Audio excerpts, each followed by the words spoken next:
Welcome to Sci-Chat Mindset. Let's explore today the fundamental scientific method. How do scientists derive universal laws from specific observations? Induction is the process of forming general laws from specific observations. Unlike deduction, which starts with general principles and leads to specific conclusions, induction works in reverse, building from facts to theories. The structure of inductive reasoning is simple. We start with premises, like specific observations of metals expanding when heated, and form a conclusion. All metals behave this way. However, even with many observations, the conclusion is not guaranteed. For reliable inductive reasoning, three conditions are key. First, a large number of observations.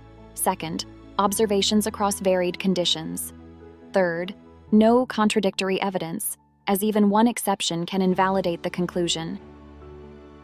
Induction faces significant challenges. First, conclusions may not apply universally, as illustrated by the turkey's false assumption of perpetual feeding.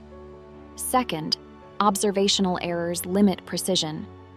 Third, many scientific theories deal with unobservable phenomena, making inductive reasoning harder to justify. David Hume questioned induction itself, calling it circular reasoning. Induction works because it has worked before.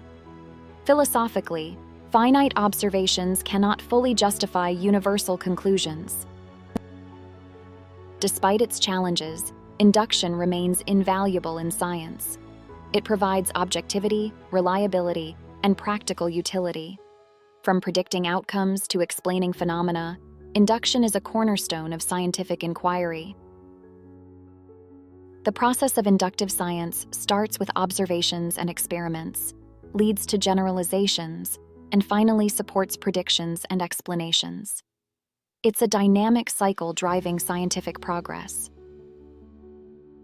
Critics argue that induction doesn't address complexities like contradictory evidence or finite observations. Alternatives like Karl Popper's falsification add rigor by focusing on refuting, not just confirming, hypotheses. Induction teaches us that science is a journey of observation and reasoning. If this video sparked your curiosity, hit like, subscribe, and share it with others. Stay tuned to Sci-Chat Mindset for more exciting content.